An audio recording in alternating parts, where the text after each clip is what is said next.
একটা প্রস্তাবনা হলো বিবাহ পরবর্তী সময়ে স্বামী আর স্ত্রীর মাঝে রিলেশনশিপের সময় যদি স্বামী জোর করে তাহলে এটাকে ম্যারিটাল রেপ হিসেবে, বৈবাহিক ধর্ষণ হিসেবে গণ্য করার প্রস্তাব দেওয়া হয়েছে। অর্থাৎ সেক্ষেত্রে স্বামী হবেন ধর্ষক, ধর্ষকের সাজা নিশ্চিত করতে হবে।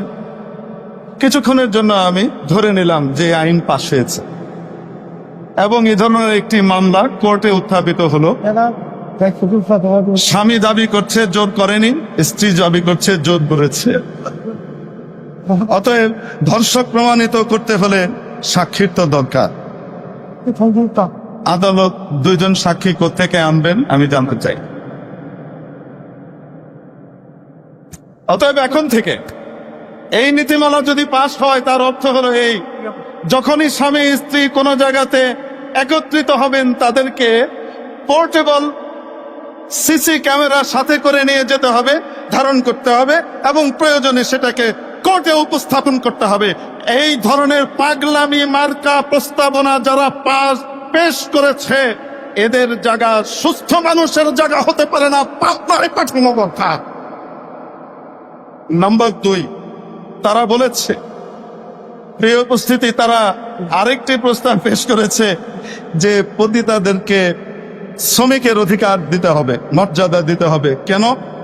কারণ তারা তো অনেক সমাজে, যেহেতু তারা আছে, অতএব তাদেরকে স্বীকৃতি কেন দেয়া হবে না?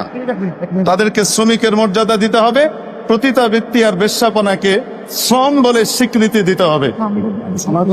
কারণ কি? কারণ তারা অনেক, সমাজে তারা আছে।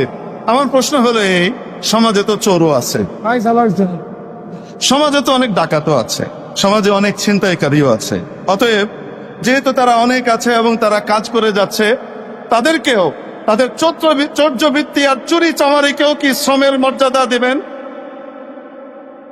তাহলে আমাদের বাংলাদেশকে কোথায় নিয়ে যাওয়ার পায় তারা চালাচ্ছে। আমরা শুধু ছোট্ট একটি কথা আরজ করতে চাই, ইসলামের বিরুদ্ধে অবস্থান নেয়ার কারণে একজনকে কিন্তু 16 বছর পরে হলেও বিদায় নিতে হয়েছে। যেহেতু আমরা নারীদেরকে সম্মান করি, এজন্য কাপড় চোপড় সহ যেতে দেয়া হয়েছে।